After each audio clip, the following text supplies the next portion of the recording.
Hello, everybody, and welcome to the True Love Talk channel.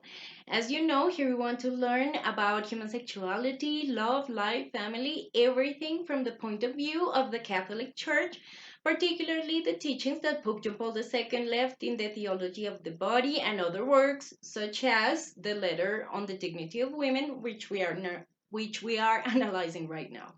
As you know, I am Elisa, and today we're going to have the topic of how do we live as resurrected, right? Because we in the on our last videos we've talked about how Mary and Jesus are these pathological ideals, but what is the point, or how are we supposed to live as redeemed?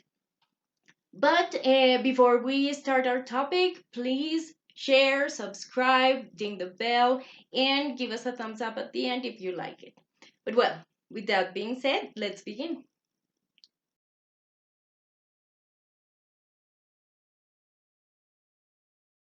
So, as we know, this new covenant is all about the redemption of man, right? And we say that Mary and Jesus are eschatological ideals because they are already redeemed.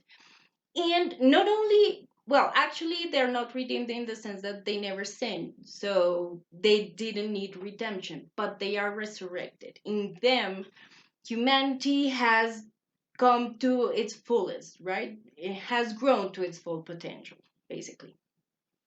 But well, how are we supposed to live like that? Because that is what we have to strive for, right? This is the goal that we should set for ourselves.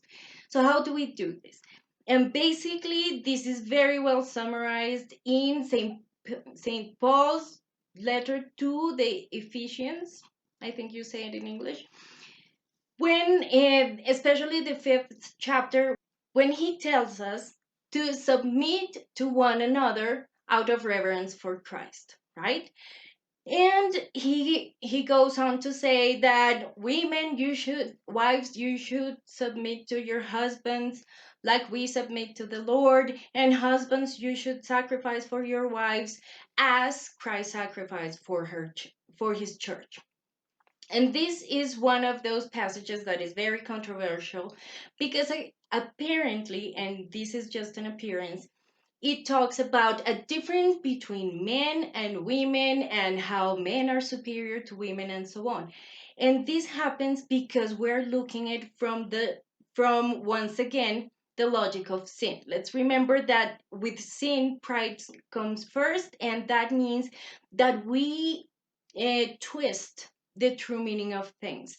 Just like in the second video of this series, we talked about how to serve means to reign, right? How to have dominion or to reign upon over something. In our thinly worldly way of understanding it, it means I this is mine and it should serve me, right? And I don't have to serve the thing or the person that I am supposed to reign over. But in the logic of God, what we are supposed to do is to reign means to become a gift for the other. See, the other person, the other thing, creation, right? Human beings were created as gifts. And to serve and to reign means to serve and to become the person that gives everything for, right? But we have changed that meaning because sin got in the way. The same happens with the word submission here.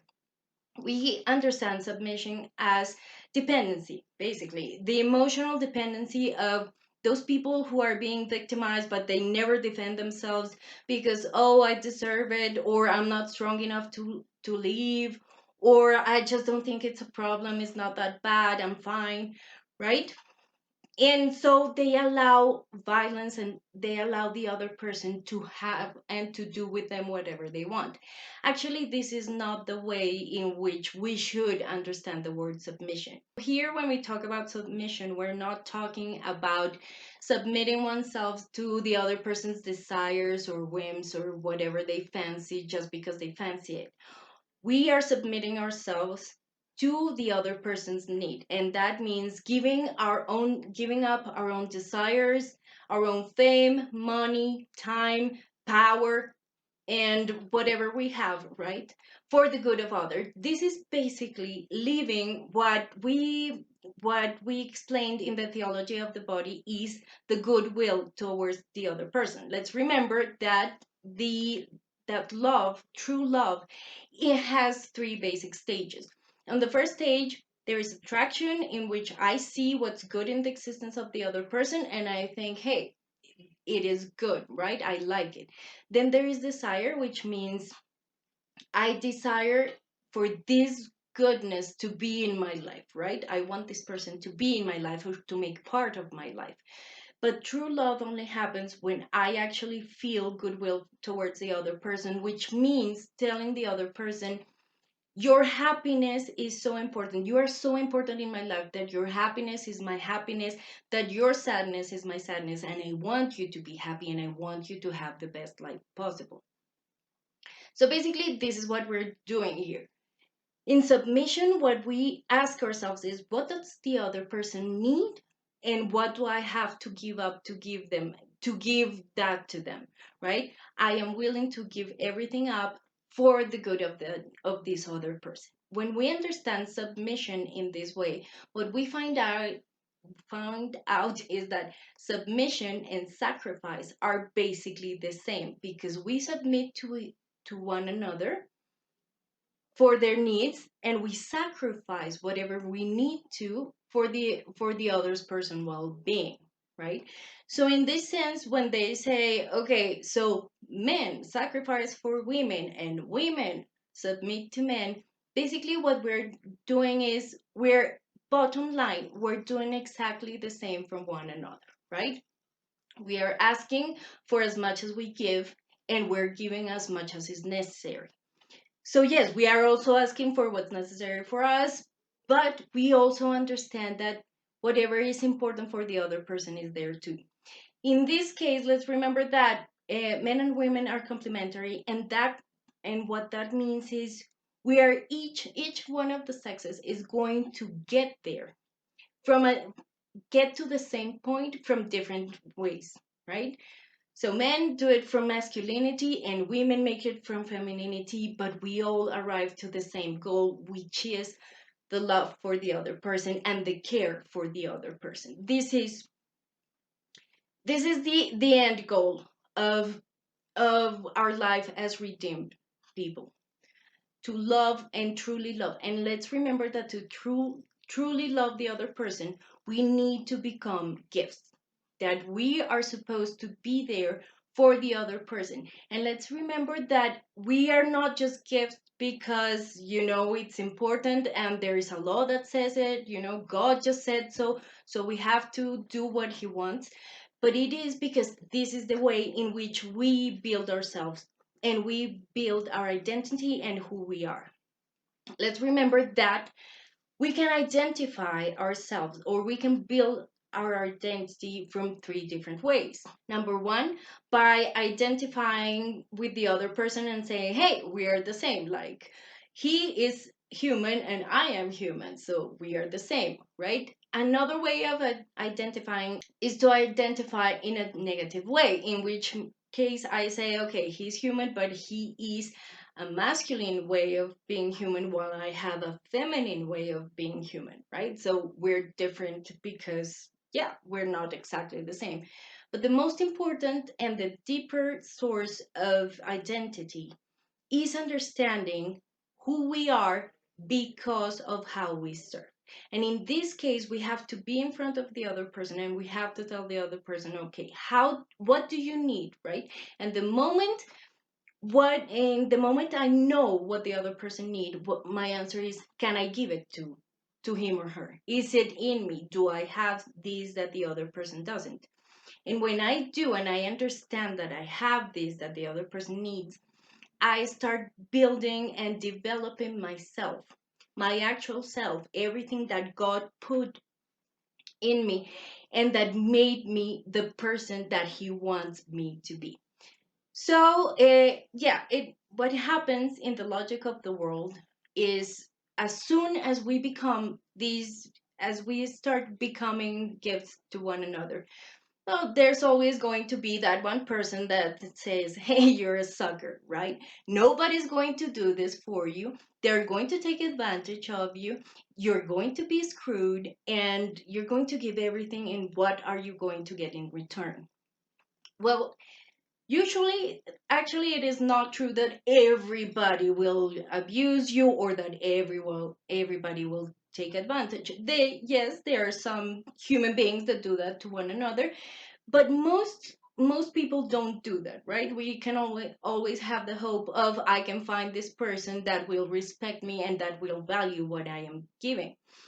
But not only that, even if we had the most miserable life and the worst luck ever, and yeah, the other person never really valued what I was giving, and all they did was abuse, the thing is, nobody can take from us what we have developed in ourselves, right?